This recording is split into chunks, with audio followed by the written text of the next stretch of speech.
Marine Division. Below that is the 10th Mountain Division, cross skis. Below that is 2nd Armored Division. So each one of those divisions I was in, and Tam was in 2nd Armored Division. And then the 9th Artillery, 94th Artillery, the 14th Artillery. So each one of those represents units that we've been in. Nice. That's about 2/3. If I were doing a commercial for him, I'd start with that. I take it. Oh, 2/3. We still got about 12 more to go. start? Start. Colonel Creighton, tell us about your life before West Point. Where did you grow up? I grew up in Los Angeles, California. And I was born in Philadelphia. My dad served 2 years in Fort Knox, Kentucky as an obstetrician. And then when I was 8, we moved to Los Angeles, and I was raised in the suburbs of Los Angeles. So you come from a military family. Not really.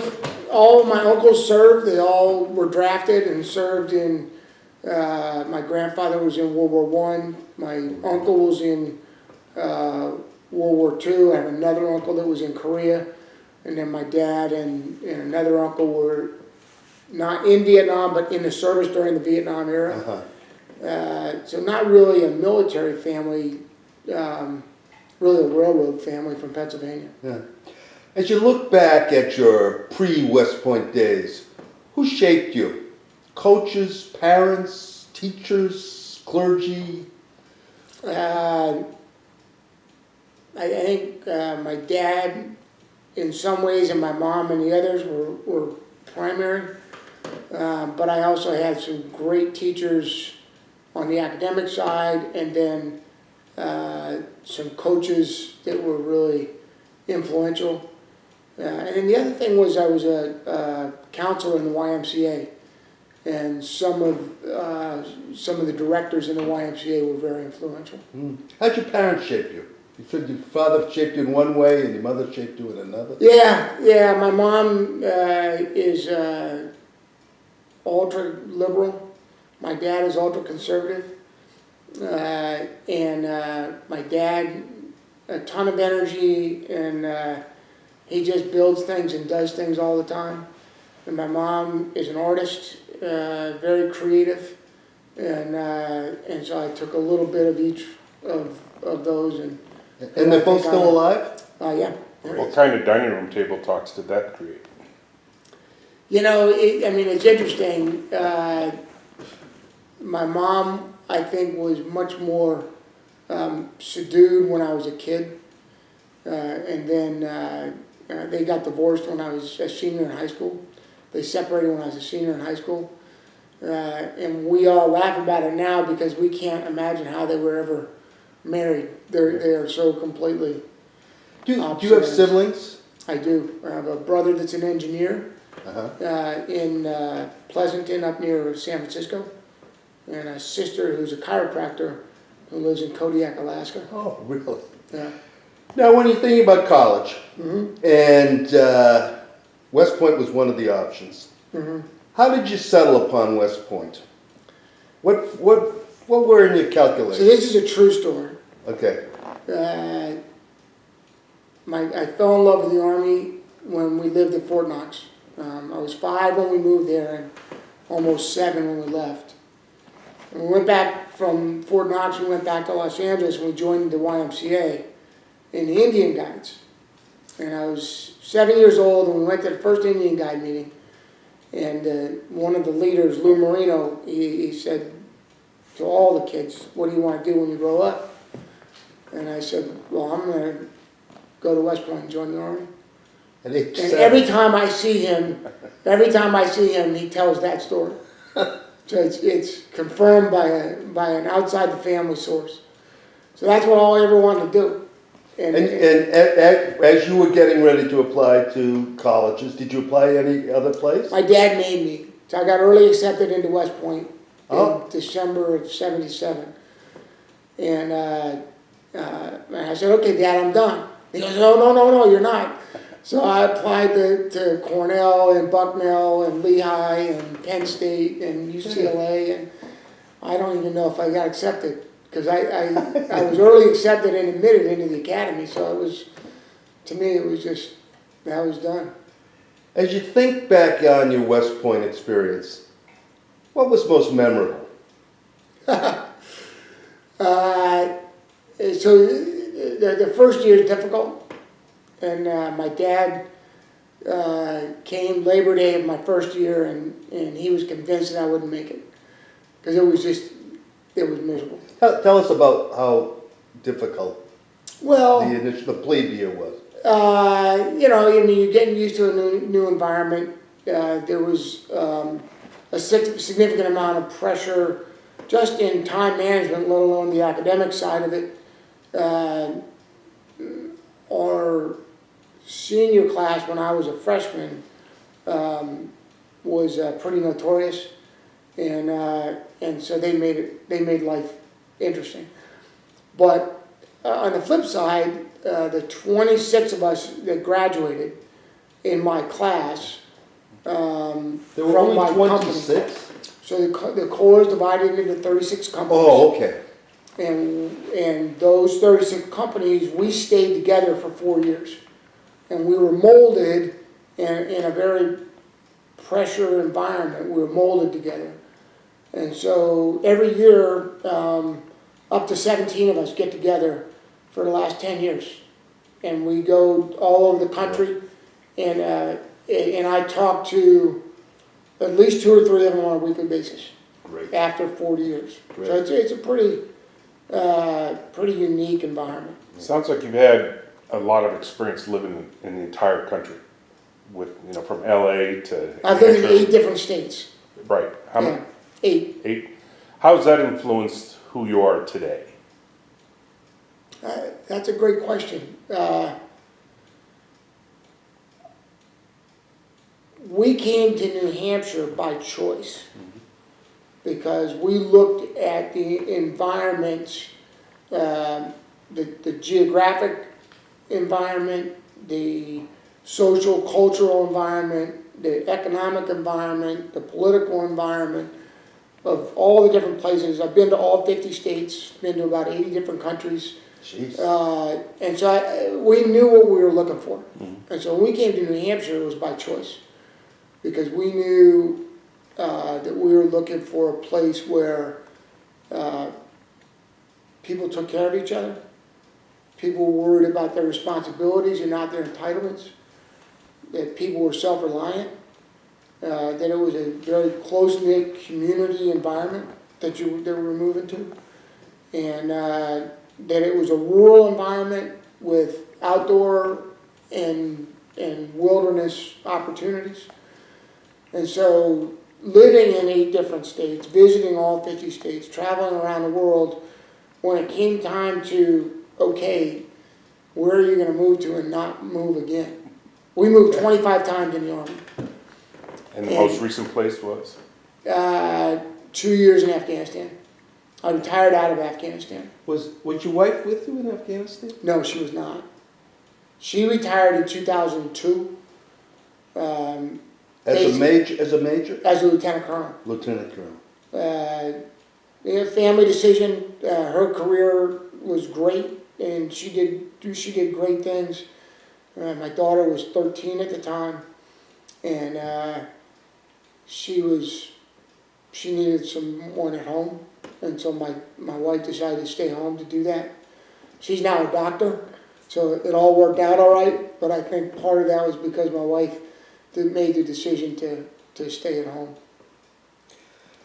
Anything else about your West Point experience that's memorable besides the plebe year and the 26 friends that you made and still retain? So, I guess the one thing is that, and my dad's cousin, so my first cousin once removed, was West Point class of '64. And he told me, right before I went in, he said, Jimmy, I played football for 4 years, and I love playing football. But I never walked an hour on the area, I never got in trouble, and all he did was football. He said, my biggest regret is that I didn't take advantage of everything that the academy had to offer. And so I took that to heart. And so I got my pilot's license, I had a radio show, I got scuba certified, lifeguard certified. I did so many different things. I was not a model cadet, but I love the academy. And I worked for the academy here in New Hampshire, recruiting young kids to go to the academy. What was your first deployment overseas like? So my first deployment overseas was actually, I flew into Hamburg, Germany, and I was stationed in Gallstadt, which was actually in the British sector in northern Germany. Our job, we had two missions. Our first mission was to receive the 50,000 people from 3rd U.S. Corps out of Fort Hood and various other places if the Soviets attacked. If Berlin, and there was a brigade of soldiers in Berlin, if they couldn't get out of Berlin, because you remember that was in Eastern Germany, Sure. that was in the Soviet bloc. Yep. Our job was to go to Berlin and rescue the Berlin Brigade, which is sort of an adventurous task. I got to Germany, and the first 7 weeks I was in the field doing, I was an artilleryman, and so we were doing artillery stuff. And man, there's no better place to be a young 23-year-old second lieutenant.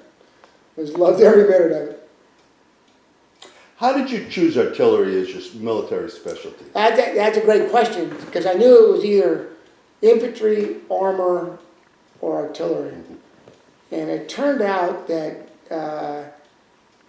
the summer before my senior year, they had a program where you signed up for different cadre positions where you trained the junior classes. And the cadre position I had was on the Field Artillery Committee, training the rising sophomores how to do artillery with folks from the 82nd Airborne Division. And that's when I fell in love with artillery. Did you develop other specialties along the way? I mean, you supervised elections in Afghanistan, so you must have branched out beyond artillery. Yeah, so for your first 15 years, primarily you're focused on your specialty. But then you branch out into different things. So I was the chief of operations for JTF Bravo in Honduras, which is an infantry job. I mean, it was basically an infantry brigade commanded by a colonel and responsible for all U.S. military activities in Central America. And you do that because you've been trained as a leader. You know the basics of how things are supposed to fit together, and the leadership tasks that you have learned there are transferable.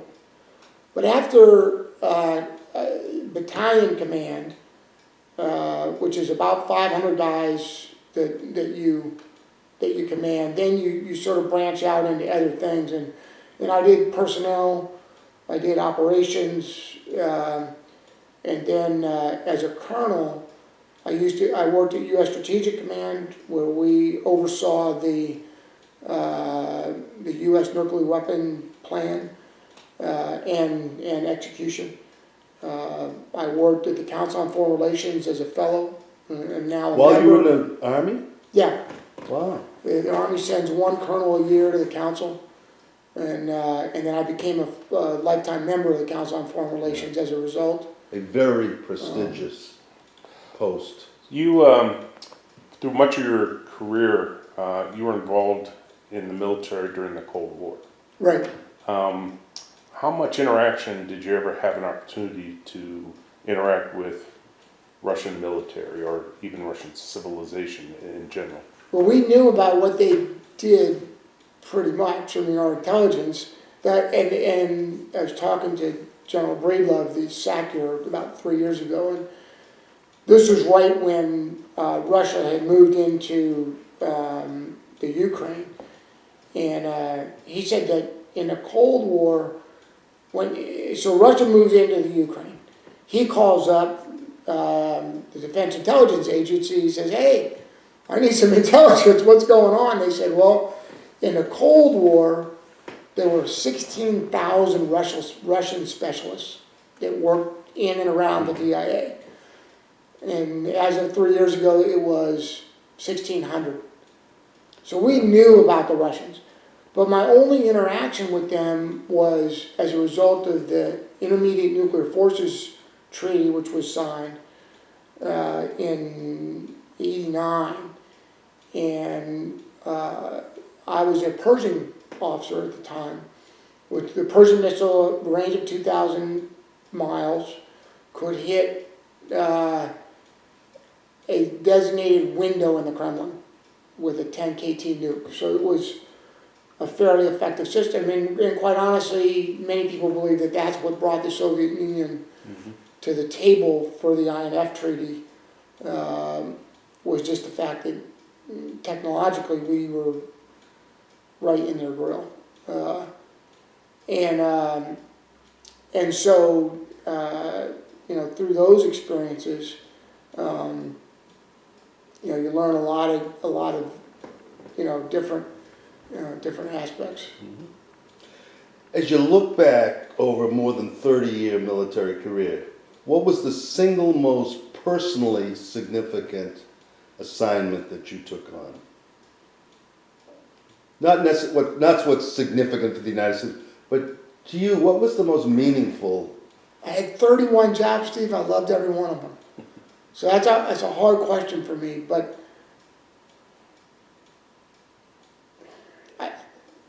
can I defer and say two? Sure.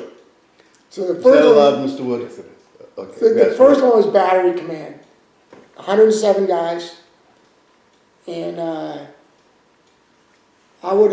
said this then, and I will say it today. I would have done that job for the rest of my life. I was a captain, 26 years old. I had a great relationship with my boss, my battalion commander, and he let me do whatever I want and gave me tons of resources, and I went and got resources. And we had one of those sort of magical units where everyone's pulling together and you're just killing it every single time. It's phenomenal. And then the second would be my last job as a brigade commander of an infantry brigade. So you asked, after I commanded a brigade of artillery out of Fort Drum in upstate New York, the division artillery, I had many different jobs. The strategic command, council on foreign relations. I was the chief of staff of all the forces, the U.S. Army forces in 8th Army in Korea. But commanding a multinational, 10 different countries, 1,500 Australians, Slovakians, Singaporeans, responsible for 2 provinces in Afghanistan, probably the size of Rhode Island. That was my span of control. 6,000 folks, civilians, military. It was phenomenal. I have a question now about potential illegal activity that you engaged in, however the statute of limitations has run out. You are blessed to be married to the lovely Lieutenant Colonel. You must have engaged in fraternization with her before. How did you meet, and how did this come about? You want the true story? So, I don't know, does she? So she was in friends with, when we were lieutenants, we knew of each other. We didn't know each other. Your kids at this point, you're 23, 24? No, our kids are 26 and 31. No, your age. You were your age. We were kids. When we were 23. 23. Yeah. So we knew of each other. I knew that there was a very nice lieutenant up north, but she was very busy. She was on duty all the time because what was she doing? She was a Lance missile officer, and she was responsible for the delivery of the nuclear heads to the German army. These are tactical weapons? Tactical nukes. Yeah. Lance missile range, if I recall, about 50 miles. And so she was very busy, but she knew me. I was not the calmest lieutenant. We had a great time. And It was definitely a great bunch of folks. And so she knew of me, I knew of her, but we didn't meet until we went to the advanced course. In the Army, it's very prescribed. You go to the basic course, which is 6 months, then you go to your unit for 3 years, then you go to the advanced course, which is 6 months, and then you go to another unit, and it's very indoctrinated. And so we were at the same course, but she was the class ahead of me. And So you were both lieutenants, so you're we're able both to, captains at this point. and you're able to fraternize with each other. Yeah, because no, we were at school, so there was no, there was no prohibition against anything. Yeah, And one day, a bunch of buddies, again from school, were at my house, and we were grilling chickens, and another buddy of the 26 showed up with a girl. Well, we were drinking beer in a tree. in a tree. Well, it was a beer tree. So, that's what you would do. So I looked down and said, hey, I know you. And she says, I know you. And then we started going out after that. So So you stole your wife from this guy who brought her to the party. stealing is a very harsh word. Okay. She was on a date, but not dating, I We'll guess get her is the side way of the to do story. it. Yeah, I think we ought to. Let me ask you about leadership. You've been around, you've seen a lot, you've commanded, and you mentioned yourself a number of different forces, multinational in particular. Is there a single, or I'll give you two, attributes of leadership you think that really is the key to being successful? Yeah, I would narrow it down to professional, technical, and tactical competence. Know your job. And that gets to Sun Tzu, which is know yourself. Mm-hmm. And the confidence within yourself that you can lead the team. That's number one. And then number two is the ability to understand how to motivate people to exceed their perceived potential. Mm-hmm. And each person has different aspects of their personality, the way they were brought up, their culture, who they are, that motivates them. And as a leader, the art is understanding how to motivate each one of those people so that when that person wakes up in the morning and thinks he can do this, when he goes to bed at night, he exceeded that goal. And I think if you could do those two things, one, have the confidence and know yourself well enough, that confidence exudes through your organization, and then the ability to identify particularly how to lead each person. I think those are the two things that I would look at. Was there ever a situation where you felt that I'm way in over my head, but again, through your knowledge, your experience, you found out that you could do the job? Was there ever a scenario like that?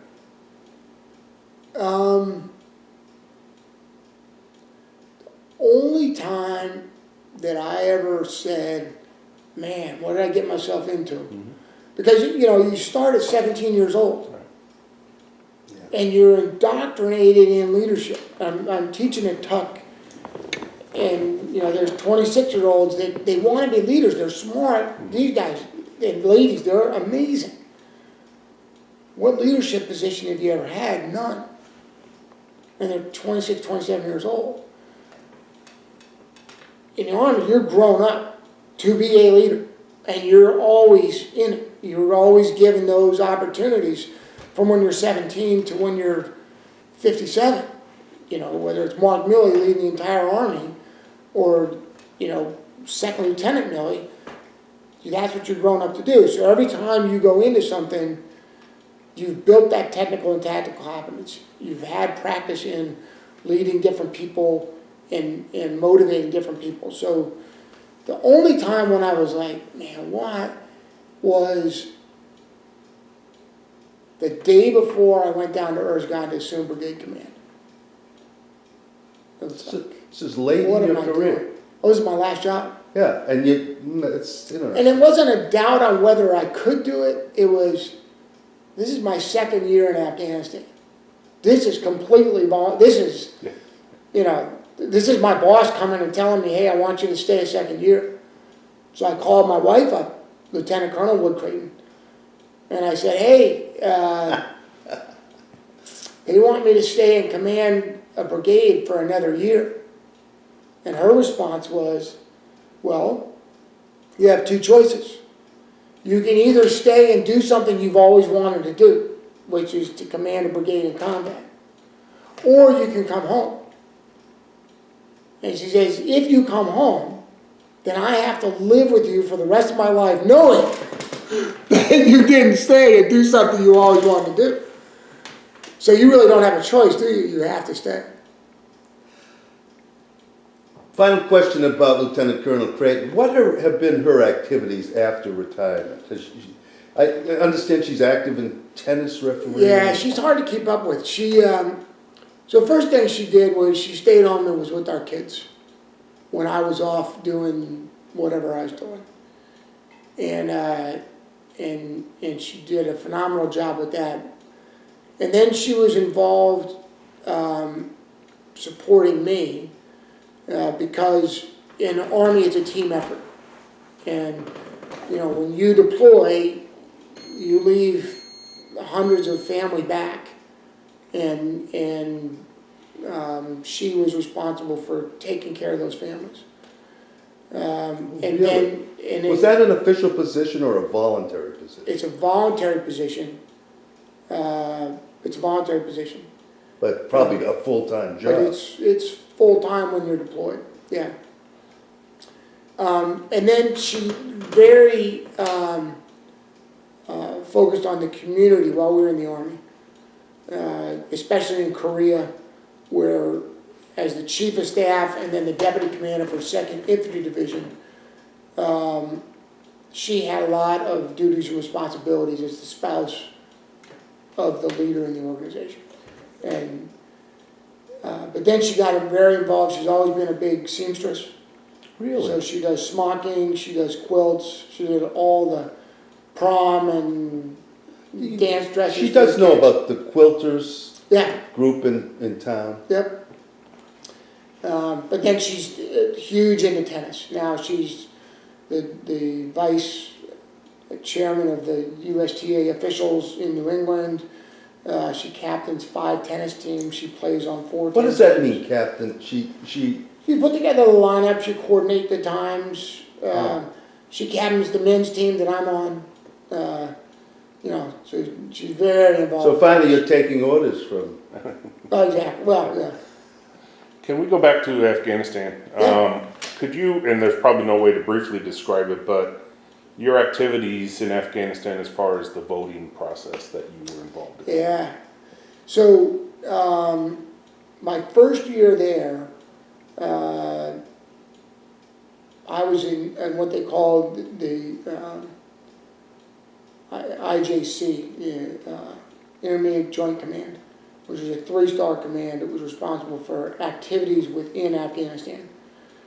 ISAF was responsible for sort of the coalition and the, bringing the outside in, and then IJC was inside and fighting all the things. So there were, it was crazy. There were, when you look it up, I think it was 1,700 plus or minus polling sites, of which we could only get to a fraction, maybe 1,000.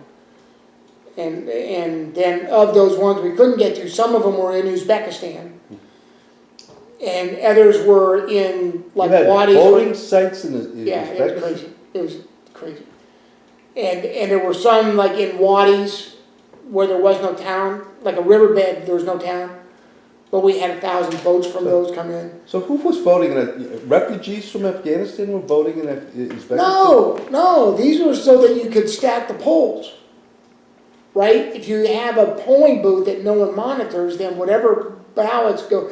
So you're looking at it completely from a Western society position. It's like having polling stations in New Brunswick, I guess. Well, yeah, and that way, if you stuff the box, no one knows. Chicago.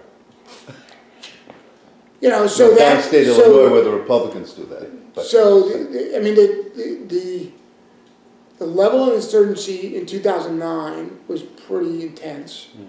The 16th of August, I got myself in trouble. There was it was 8:14 in the morning, and we had our daily stand-up meeting, right? What are you doing? What are your priorities? You know, what's important? And all of a sudden, it was a room, the room was maybe 15 feet by 20 feet, and it just shook. And there was dust coming down, windows breaking, I mean, it was huge explosion. There was about 150 to 200 meters away. And a buddy of mine, two friends of mine, one, Wayne Grigsby, who's a great guy, we ran out and we ran toward the gate. And everyone else was running away from the gate, but that wasn't our instinct. Our instinct was to run toward the gate. The Macedonians were at the gate. And they, by their own caveats, they couldn't go outside the gate. Well, there were dozens of Afghans that it was about an 800-pound bomb that had blown up at the gate. A 3-foot crater, 3 foot deep, about 15 feet wide. It was just huge. So we ran out, and ambulances were right there. Afghan ambulances were on it. And we went out, and we were taking the Afghans to the ambulances and doing triage. There were a bunch of reporters there that were trying to get pictures of everything, and we're like, if you want to be like part of the solution, help me get this guy to the ambulance. But no, they wanted to be part of, anyway.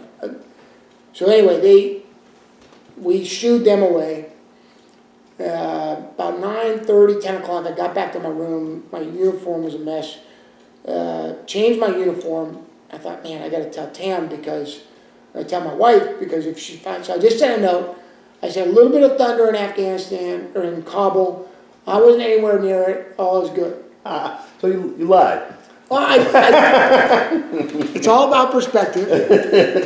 When it went off, I was within hearing of it and shaking of it, but I wasn't at the bomb site, right? So I don't think I lied. However, perception's everything. The next morning, 7:30, I got in and they said, boss, did you see the front page of the New York Times? Oh boy. I said, no. So I go there. One of these reporters that I'd shoot away had taken a picture of me, and we had this Afghan who was injured. There were 3 Afghans, 200 feet, one on the left arm, and I had him by the right arm. And there was a picture of my mug with this injured Afghan and 3 other guys. Creighton, right? It was like, so. If I were running this campaign, That sounds like a framed picture somewhere. That sounds like a good picture. So you actually participated in the well-known purple thumb process? Yeah, and it was 4-finger, right 4-finger. Okay. And it was dangerous. I mean, there were folks that lost their thumbs or their fingers because of the Taliban